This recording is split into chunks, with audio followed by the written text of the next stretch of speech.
আর যারা হজে যেতেছেন তাদেরকে একটা কথা আগে বলে নেই, মক্কায় থাকেন আর মদিনায় থাকেন, আরাফায় থাকেন আর মুজদালিফায় থাকেন আর মিনায় থাকেন, সদা সর্বদা নিজেকে ভিড় এড়ায়া চলবে, ভিড় এড়ায়া চলবে।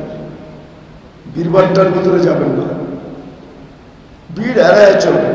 আপনি ভিড় দেখতেছেন নিচে, দোতলায় চলে যাবেন। দোতলায় ভিড় দেখতেছেন, তিনতলায় চলে যাবেন। তিনতলায় ভিড় দেখতেছেন, ছাদে চলে যাবেন। সময় বেশি লাগবে, আপনি আস্তে আস্তে করেন, কিন্তু ভিড়ে যাবেন না। হজ মৌসুমের সবচেয়ে বেশি গুরুত্বপূর্ণ এটা হলো যে ভিড় এড়ায়া চলা। যত দুর্ঘটনা ঘটে শুধু এই কারণে, ভিড় এড়ায়া না চলার কারণে দুর্ঘটনা ঘটে। নাইলে ওইখানে দুর্ঘটনা ঘটার কোনো স্কোপ নাই, আমার বুঝে আসে না। শুধু ভিড়ের কারণে আর শুধু হুড়াহুড়ির কারণে। হুড়াহুড়ি করবেন না, একটু দেরিতে যান, সময় অনেক লম্বা। সবচেয়ে বেশি হুড়াহুড়ি হয় পাথরে, সময় লম্বা আছে। প্রথম দিন যদিও এক জায়গায় মারতে হয়, ফজরের পর থেকে নিয়ে সুবে সাদেক পর্যন্ত সময় আছে।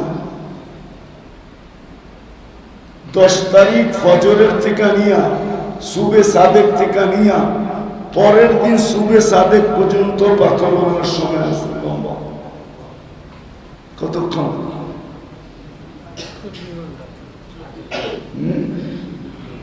কিন্তু আপনি করবেন এহরাম পরে একটু বেশি থাকতে হবে, কোরবানি একটু পরে করতে হবে। কিন্তু শয়তান বলবে আমাকে মারতে আইবা, তোমার আগে শেষ করে নেই।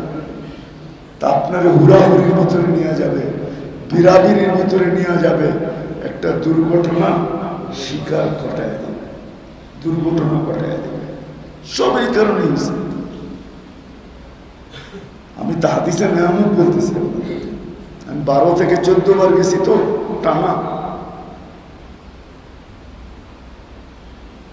আমার সাথে যারা গেছে এরা সবাই জানে আমি প্রথম দিন কমসে কম জোহরের আগে একদিনও পাথর মারি না। আমাকে বললেও বলতাম না আপনি যান, হুড়াহুড়ি করে আসেন, আমার হুড়াহুড়ির দরকার নেই। আমি ফজর থেকে জোহর পর্যন্ত না টাইকা ঘুমাইছি, জোহরের পরে উঠছি, নামাজ পড়ছি, খাইছি, আস্তে ধীরে গেছি, যা দেখছি শয়তান আর আমি আছি, আর কেউ নেই।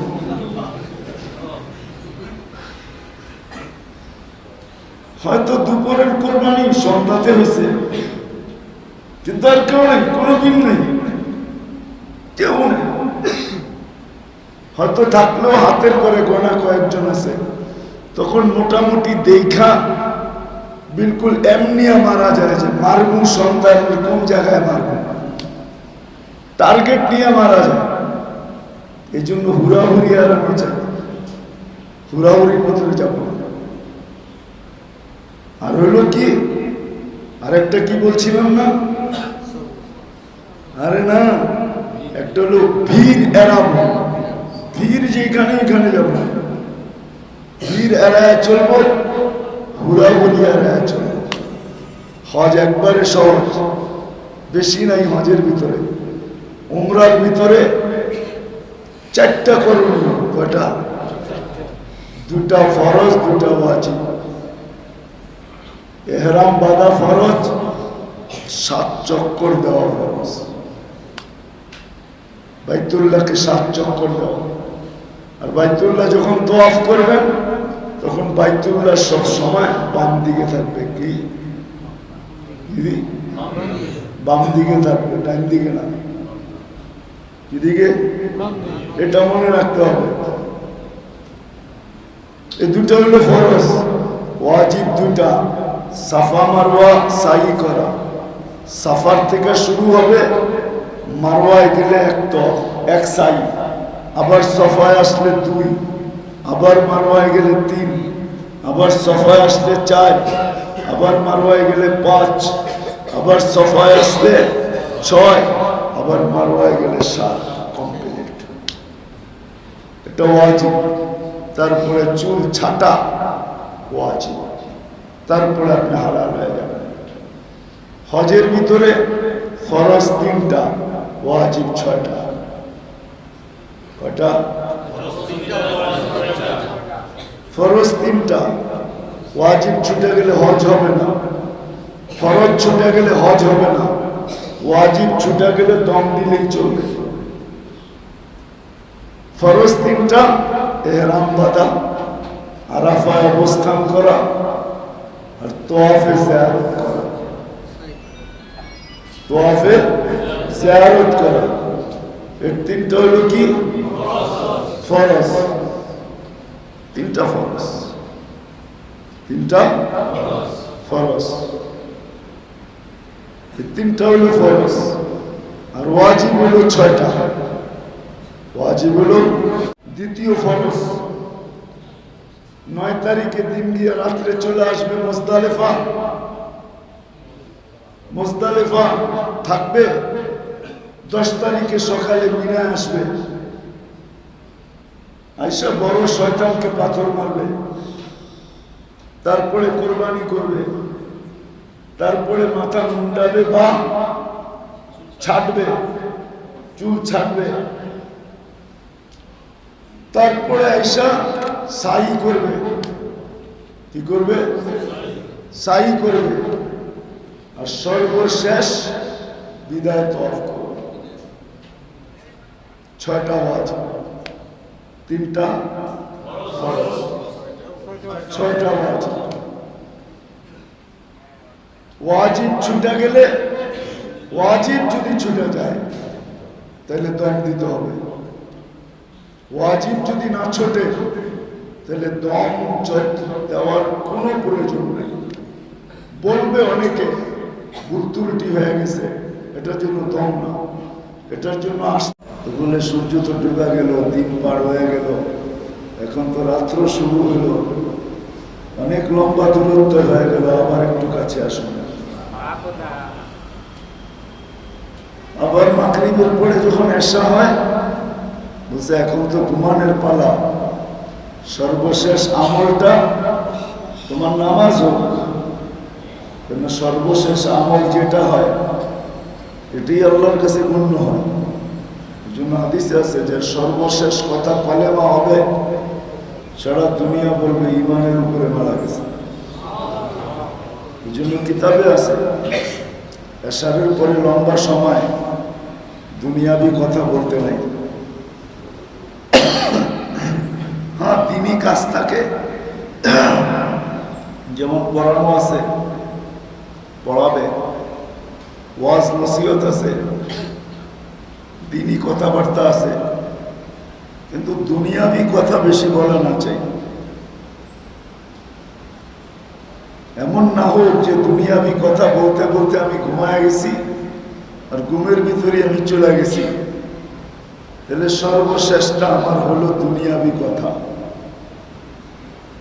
আর যখন এশার নামাজ পড়া ঘুমায় যাব, দোয়া কালাম পড়তে পড়তে পড়তে পড়তে রাত্রে যদি চলে যায়, তাইলেও ফেরেশতারাও বলবে, খাতা কলমও বলবে যে কিন্তু দোয়া কালাম পড়তে পড়তে ঘুমাইছিল। তো দোয়া কালামের উপরই একে উঠানো হবে। এই জন্য শরীয়তের ভাষায় আছে এশারের পরে দুনিয়াবি কথাবার্তা বলা এটা নিষেধ। সামরাতুল লাইল বলে, রাত্রে দুনিয়াবি কথাবার্তা বলা এশারের পরে। তাহলে সব কথা দ্বারা এটাই বোঝা যায় যে 24 ঘন্টার যে আমলগুলো আল্লাহ আমাদেরকে দিয়েছেন, চাই ছোট হোক চাই বড় হোক, চাই একান্ত জরুরি হোক যেটাকে ফরজ বলে, না করলেও চলে যেটাকে নফল বলে, সব দেওয়ার উদ্দেশ্য আল্লাহর সাথে বান্দার যেন সংযোগ থাকে। সংযোগ এক মুহূর্তের জন্য যেন সংযোগ বিচ্ছিন্ন না হয়, আল্লাহ এটাই চান, আল্লাহ রসুলও এটাই চান। এই জন্য আল্লাহ রসুল এক জায়গায় বলছেন যে আমি সদা সর্বদা কিন্তু জিকির করি, আযকুরুল্লাহ আলা কুল্লি হিন, সর্ব অবস্থায় আমি আল্লাহকে স্মরণ করি, সর্ব মুহূর্তে করি, এক মুহূর্তের জন্য ভুলি না। কেননা আমি চাই না যে সংযোগ বিচ্ছিন্ন হোক। আজকে আমাদের সংযোগ আল্লাহর সাথে বিচ্ছিন্নই থাকে, জোরে খুব কম, 24 ঘন্টা বিচ্ছিন্নই থাকে। কিন্তু সময় হাতে আছে, সময় নাই এরকম নাই। মানুষ মুখ দিয়া কাজ করে খুব কমই, মানুষ কাজ করে তো হাত দিয়েই করে, চলে তো পাও দিয়েই চলে। মুখ দিয়া কাজ খুব কমই করে, এমন বহুত কম লোকই আছে যে কন্টিনিউ কথা বলতে থাকে। এরকম লোক খুব কমই আছে। হ্যাঁ, পাওয়া যাবে, 2-4 জন পাওয়া যাবে।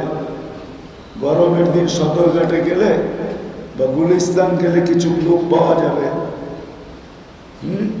ঠান্ডা 1 গ্লাস 5 টাকা, ঠান্ডা 1 গ্লাস 5 টাকা, হয়তো বলতে থাকে কয়েক ঘন্টা, আর বেশি না। তারপরে কিন্তু খালিই থাকে। ইচ্ছা করলে মুখকে কাজে লাগানো যায়। এই জন্য সাহাবি রসুলকে আল্লাহ বলছিলেন, আল্লাহ রসুল সাল্লাল্লাহু আলাইহি ওয়াসাল্লাম বলছিলেন যে তুমি তোমার জিহ্বাকে সবসময় জিকির দ্বারা তরুতাজা রেখো। বলছে লাভ কি হবে? বলছে হাসতে হাসতে জান্নাতে যাবে। জিহ্বাকে সবসময় জিকির দিয়ে তরুতাজা রেখো, সবসময় জিহ্বাকে তরুতাজা রাখো জিকির দিয়া। এই জন্যই আমার কথা শুরু এটাই, 24 ঘন্টায় যত আমল আল্লাহর পক্ষ থেকে, রসুলের পক্ষ থেকে, চাই সে আমল বড় হোক, চাই সে আমল ছোট হোক, এটার উদ্দেশ্য একটাই, বান্দার সম্পর্ক যেন আল্লাহর সাথে কখনো ছিন্ন না হয়। কোরআনও বলে ফাযকুরুনি আযকুরুকুম, তোমরা আমাকে স্মরণ করো, আমিও তোমাদেরকে স্মরণ করব। আপনি কত দিয়া গেছেন আর সে কত দিয়া আইছে? আপনি কত দিয়া গেছেন, সে কত দিয়া? আচ্ছা, এই আলোচনা করলে কোনো লাভ হইব? সে যদি বলে আমি বিনা পয়সা আইছি, তা আপনি কি এজেন্সি এলাকায় পয়সা ফিরিয়ে দিব? হ্যাঁ, এটা কিন্তু আমাদের দেশের হাজিদের সবচেয়ে বড় বৈশিষ্ট্য। একজন আরেকজনের দেখলেই কয় টাকা দিয়ে আইছে, বিলকুল জিজ্ঞেস করবেন। আপনাকে জিজ্ঞেস করলে বলবেন না ভাই আমি তো হজ করতে আসছি, আর আল্লাহ আমাকে আল্লাহর ঘরে নিয়ে আসছে। এখন বললেও কমবে না, আর না বললেও পারবে না, বিধে আমি পেঁচাল পারতে চাই না। বিলকুল এটা ডিনাই করে দিবেন, এটা পেঁচাল পারবেন না। বাংলাদেশ হাজিদের এই সবচেয়ে বড় একটা স্বভাব, একজন আরেকজনের দিকে এলে প্রথমেই জিজ্ঞাসা করে কয় টাকা দিয়ে আসছেন, কয় টাকা নিছে, কই রাখছে, কি খাওয়ায়, কেমন আছে, ঠিক আছে? হ্যাঁ, একবারে জিজ্ঞাসা করবেন না। আর যদি কেউ জিজ্ঞাসা করে তাহলে অন্যভাবে কেটে যাবেন, জবাব দিবেন না। মনে থাকবেন ইনশাআল্লাহ। আল্লাহ আমাদেরকে আমল করার তৌফিক দান করুন। আল্লাহুম্মা লাকাল হামদ কামা ইয়ানবাগি লিজালালি ওয়াজহিক ওয়া আযীমি সুলতানিক। আল্লাহুম্মা সাল্লি ওয়া সাল্লিম ওয়া বারিক আলা হাবিবিকা মুহাম্মদ। আল্লাহ আল্লাহ, আপনি আজকে আমাদের ইসলাহি মজলিস শুরু, আল্লাহ হাজিদেরকে নিয়ে বসা, আল্লাহ যারা আপনার মেহমান হতে চলছে, আল্লাহ আল্লাহ আপনার হাবিবের হুকুম, হাজিদের কাছে দোয়া চাও, হাজিদের কাছে দোয়া চাও। হাজিদেরকে বলো তোমাদের জন্য মাপ চাইতে।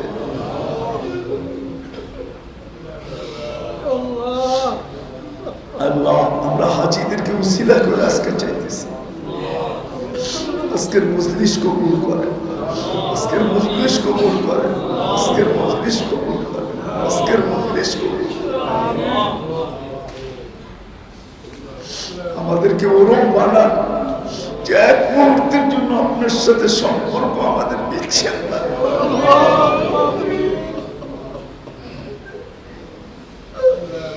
আল্লাহ আমাদের কলমকে জারি করে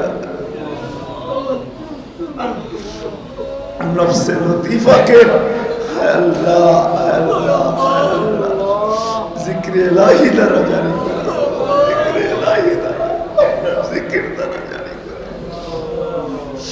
গাফলত থেকে আমাদেরকে বাঁচায় দেন, গাফলত থেকে বাঁচায় দেন, গাফলত থেকে বাঁচায় দেন। আল্লাহ আল্লাহ আল্লাহ ওয়ালাদের সাথে সম্পর্ক জোড়ার তৌফিক নসিব ওরা যারা হজে যাইতেছে আল্লাহ এদের সফরকে কবুল করেন, হজ্জে মাবরুর নসিব করেন, হজ্জে মকবুল নসিব করেন, হজ্জে মাবরুর নসিব করেন, হজ্জে মকবুল নসিব করেন। আল্লাহ যেই জায়গায় আর হাত উঠাবে আল্লাহ আল্লাহ রাজিম আমাদেরকে না ভুলে, আমাদের নামগুলো এই সময় স্মরণ করে, পুরো দেশের মানুষকে যেন না বলে, দেশের মানুষকে স্মরণ করে দিয়ে আল্লাহ সহি সালামতের সাথে নিয়ে যান, সহি সালামতের সাথে নিয়ে আসেন। আল্লাহ আল্লাহ হাজি নাকি বরকত নিয়ে ফিরে, আল্লাহ বরকত নিয়ে ফিরে, বরকত নিয়ে ফিরে। আল্লাহ আমাদেরকে আপনার ঘরে বারবার যাওয়ার তৌফিক নসিব আল্লাহ উম্মতকে মাফ করা দেন, ইনসানের সাথে সাথে জিন্নাতকেও মাফ করা দেন। আল্লাহ যার যে পেরেশানি আছে দূর করা দেন, প্রয়োজন আছে মিটা দেন, সুস্থ আছে সুস্থ, সুস্থ আছে সর্বধরনের রোগ থেকে হেফাজত করেন। আল্লাহ আমাদের মাতা পিতাকে মাফ করা দেন, যারা ইমান নিয়ে যারা কবরে চলে গেছে সবাইকে মাফ করা দেন। আল্লাহ মসজিদের চতুর্দিকে যারা শুয়ে আছে সবাইকে মাফ করা দেন। আল্লাহ আল্লাহ আমাদের মজলিসকে কবুল করেন। সাল্লাল্লাহু তাআলা আলা খায়রি খালকি মুহাম্মাদিন ওয়া আলিহি ওয়া সাহবিহি আজমাইন বিরহমাতিকা ইয়া আরহামার রাহিমিন।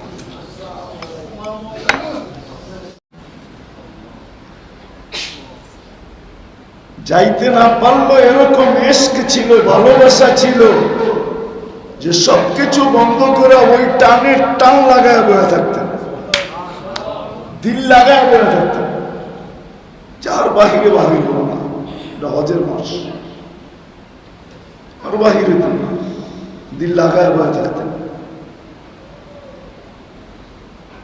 দিল লাগায় বয়ে থাকতেন। হজ এটা হলো কাছে করার জন্য সম্পর্ক, আর এই জন্যই হজকে দিদার বলে, দিদার। হজ এটাকে দিদার বলে, দিদার। ইশক এতটুকু হয়ে গেছে ভালোবাসা যে এখন দুইজনই দুইজনকে কাছে টানতেছে, টানতে টানতে এতটুকু কাছে যে এখন দিদারের পর্যায়ে চলে গেছে। দিদার যে যাইতেছে সেও ভাবতেছে আল্লাহকে দেখে আসবো, আল্লাহকে না দেখি বাড়ি তো দেখে আসবো, বাড়ি তো আল্লাহকে না দেখি বাড়ি তো, হ্যাঁ আমি না দেখি নিজেকে তো দেখায় আনবো, কি আমি না দেখি নিজেকে তো দেখায় আনবো। কেননা বাড়িতে গেছি আমি হয়তো দেখি না, আমার ভিতরে দুর্বলতা থাকতে পারে, কিন্তু যার বাড়িতে গেছি সে তো দেখছে না, দেখে নাই? হ্যাঁ না দেখে নাই? সে তো দেখছে, সে তো দেখছে। দুটার একটা হইলেই চলবে, দুটার একটা। আমি দেখলেও চলবে, সে দেখলেও চলবে, আমি দেখলেও চলবে, সে দেখলেও চলবে। বলে আমি দেখলে তো চলবে, চলবে, সে দেখলে আরো বেশি চলবে। কি করে চলবে? যখন দেখবে এরকম ক্লান্ত হয়ে আসছে এত দূর থেকে, কাপড় ময়লা শয়লা, চুল এলো মেলো, দুই চাদর পরা যখন এলো মেলো, চুল এত দূর, এত ক্লান্তি, যখন উনি দেখবে তো আরো বেশি চলবে, কেননা উনি তো আরহামুর রাহিমিন। উনি যখন দেখবে এই অবস্থায়, তা আমি দেখি আর না দেখি, উনি হাতছানি দিয়ে নিবে, এতে কোনো সন্দেহ নেই। উনি হাতছানি দিয়ে নিবে।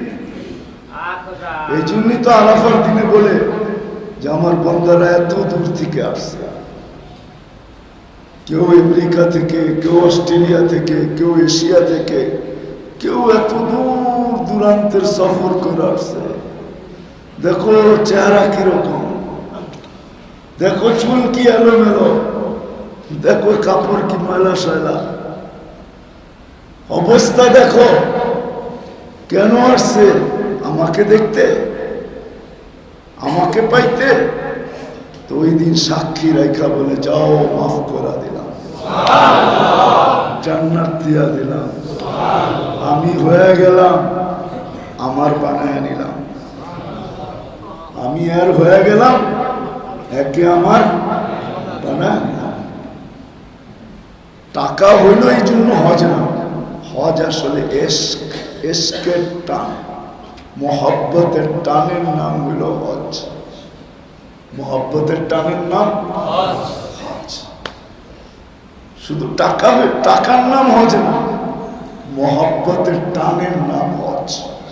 এই জন্য বহুত মানুষ আছে টাকা পয়সা কিচ্ছু নেই, কিন্তু মোহব্বতের টান একে নিয়ে গেছে।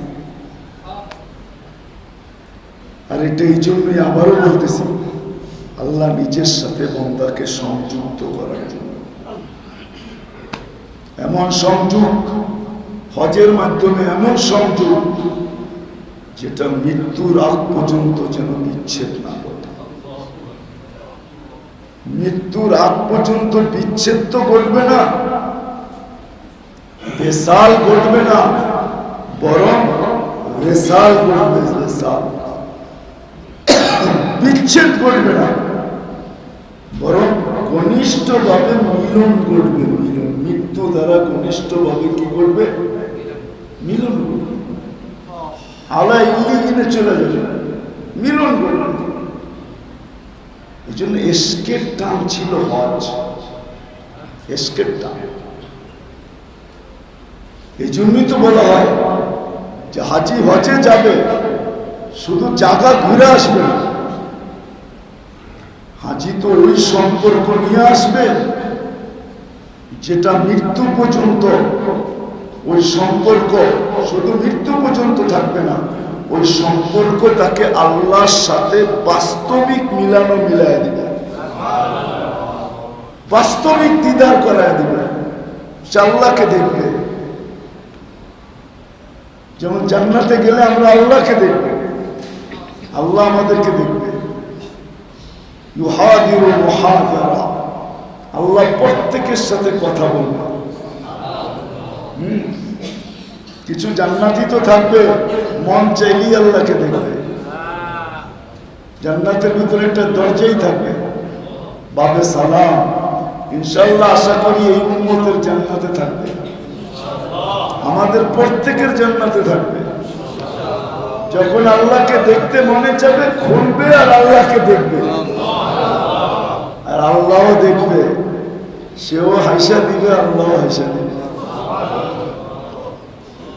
ওই হাসির থেকে কি নূর পড়বে আল্লাহ জানে। ওই নূরের বৃষ্টি যখন চেহারায় পড়বে তো ওই চেহারা কিরকম হবে আল্লাহ জানে, চেহারার রং কিরকম বাড়বে আল্লাহ জানে। দিনের ভিতরে একবার না দুইবার না বহুতবার দেখবে, যখনই দেখতে মন চাবে খুলবে আর দেখবে। তো হজ এই জন্যই এক অটুট সম্পর্কের জন্য হলো হজ। এই জন্যই বলে যে হাজি হজ করে আসবে না, হজ নিয়ে আসবে। হজ করে আসবে না, নিয়ে আসবে। হাজি এক একটা কোয়ালিটি নিয়ে আসবে, কোয়ালিটি। এক এক জায়গার থেকে এক একটা জিনিস টোকায়া টোকায়া নিয়ে আসবে। যেমন শয়তানকে পাথর মারার জন্য পাথর মুজদালিফার থেকে নিতে বলে হাজি শুধু দেশে আনার জন্য টোকাবে। আমরা তো বাজারে টোকাই, ঠিক না? চায়নার কি জিনিস আনন্দ যায়, ঠিক না? না, বাজারে টোকাবে না। হাজি তো মক্কায় টোকাবে। মক্কার থেকে কি আনা যায়? মক্কার থেকে হাজি নিয়ে আসবে কোরবানি করার সিফাত, কোরবানি করা অভ্যাস নিয়ে আসবে।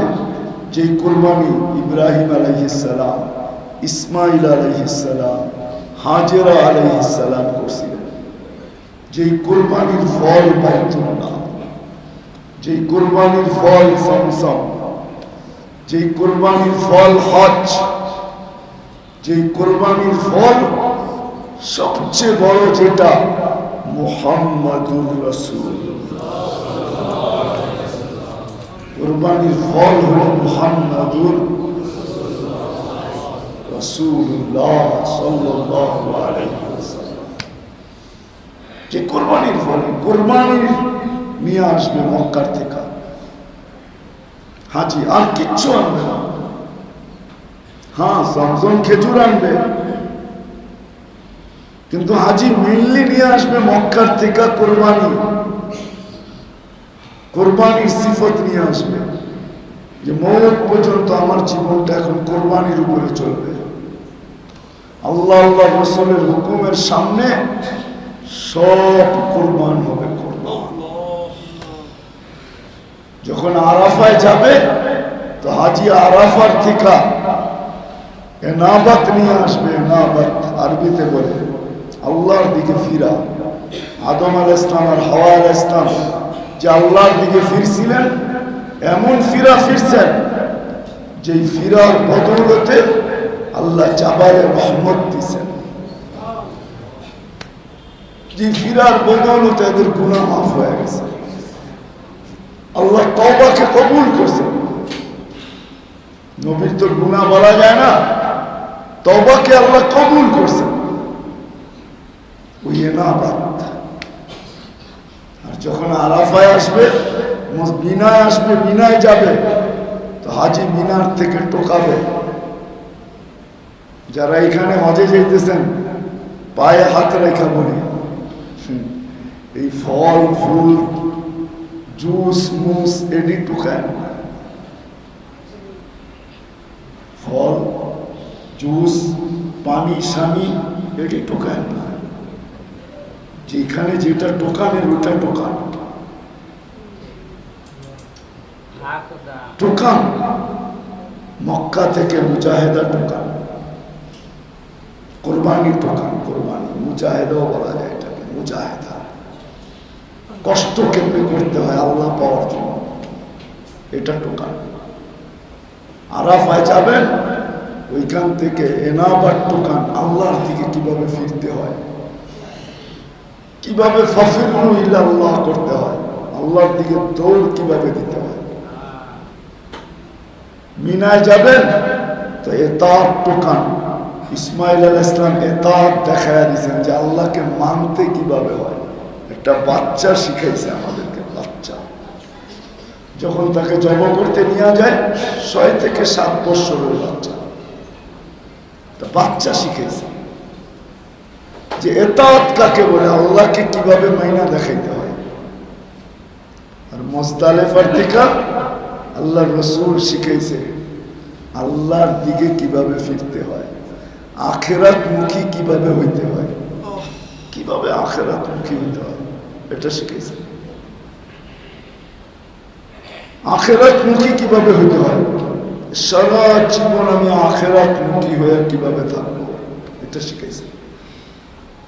4 জায়গার থেকে 4টা। তারপরে যখন মদিনা মুনাওয়ারায় যাবে তো ওইখান থেকে আরেকটা জিনিস নিয়ে আসবে, যেটাকে বলে ইশকে রাসূল। আল্লাহ রাসূলের ভালোবাসা, ইশক। আল্লাহ রাসূলের জাতের ইশক, আল্লাহ রাসূলের আফআলের ইশক, সমস্ত কিছু ইশক, জাতের ইশক। আল্লাহ রসুলেরকে ভালোবাসা, সমস্ত আল্লাহ রসুলের কথাগুলাকে ভালোবাসা, আল্লাহ রসুলের আমলগুলাকে ভালোবাসা, আল্লাহ রসুলের প্রত্যেকটা জিনিসকে ভালোবাসা। এমনকি হায় হায় হায় বাথরুমে ঢুকা, বাথরুম থেকে বাহির হওয়া, এটাকেও ভালোবাসা। মনে হয় বোঝেন না?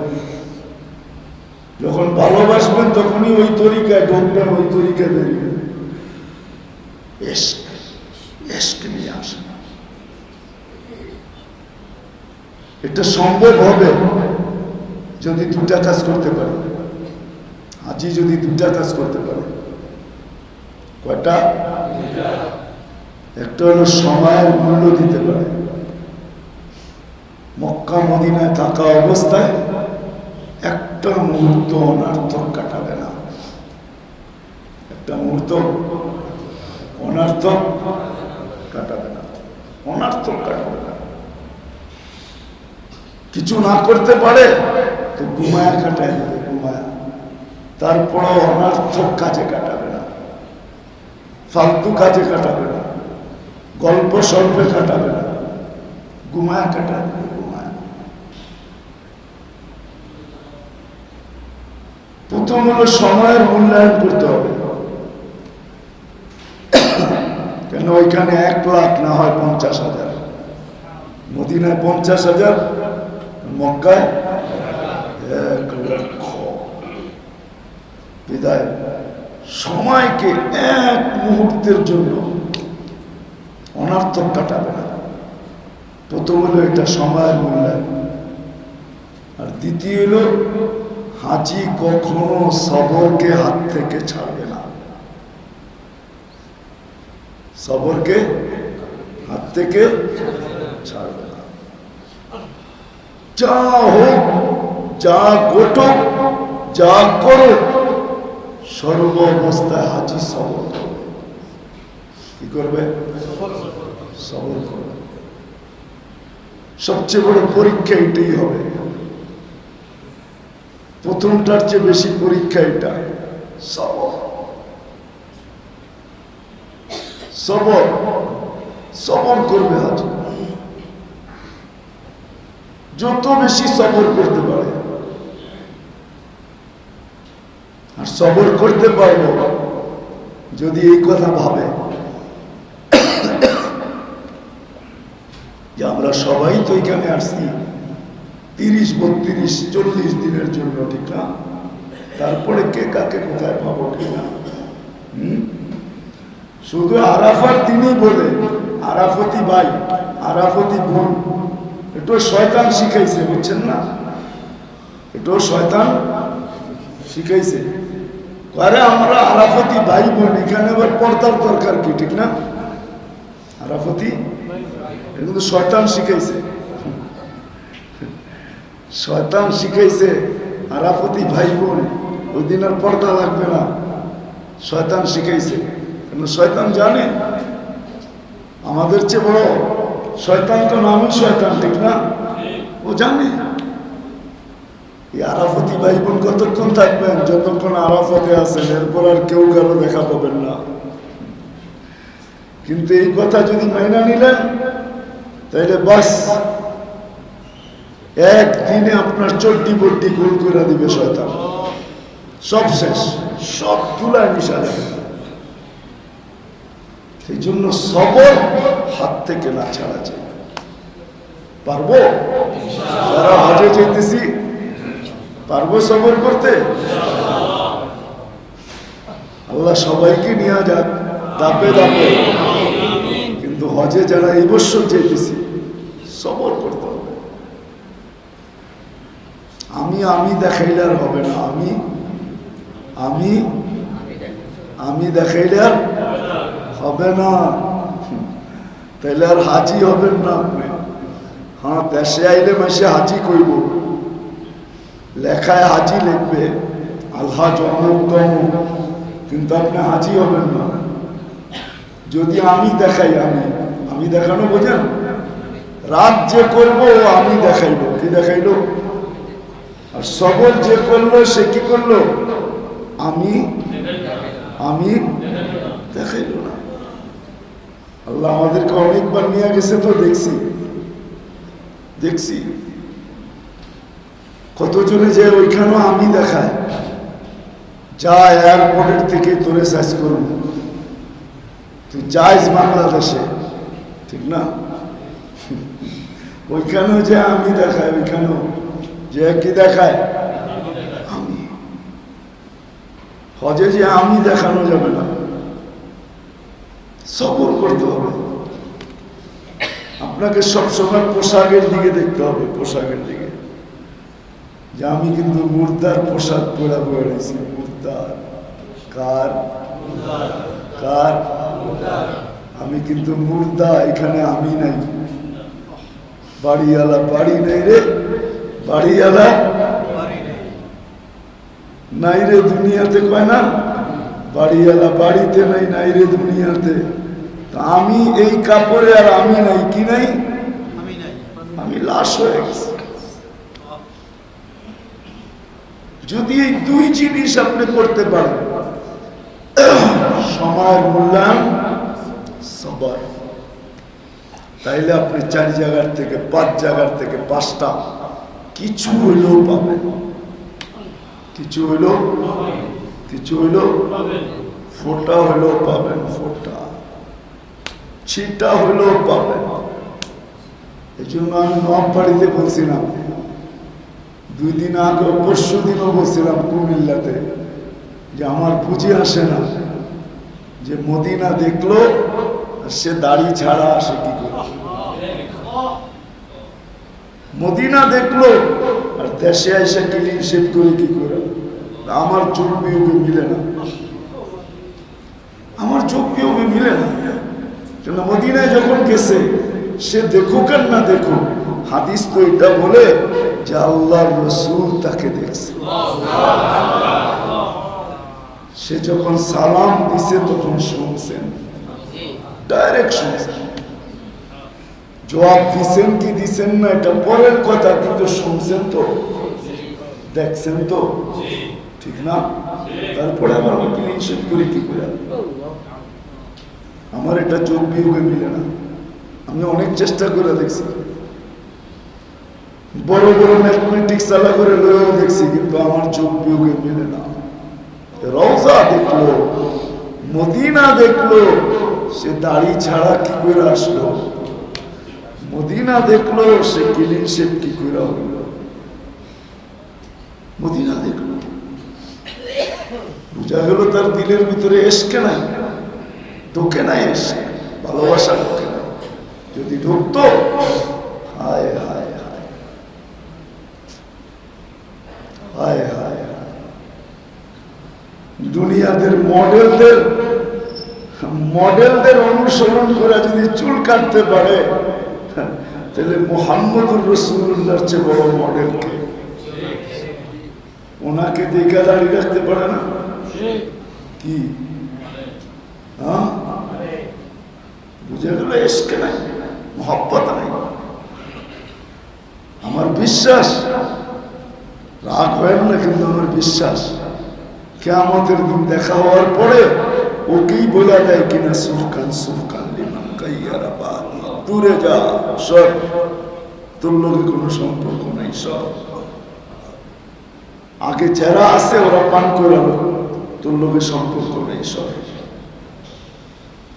এটা না বলে দেয়। এই জন্য যারা হজে যেতেছে, এই কটা কথা মোটা মোটা মনে রাখে। হজের প্রশিক্ষণ বহুত লম্বা না, শর্ট, কোন লম্বা না। হজের ভিতরে জানার বেশি কিছু নাই। এখন যারা বলে এক গাদা জানা, এই সিজনে, এই সময়, বর্তমানে মোটা মোটা করে আসতে পারলেই যথেষ্ট, ফরজ আর ওয়াজিব পুরো করতে পারলেই যথেষ্ট। হজে কোনো সুন্নতে মুআক্কাদা নেই। আল্লাহ বুঝা রাখছেন, জানেন এক সময় ভিড় ভাট্টা এরকম হবে,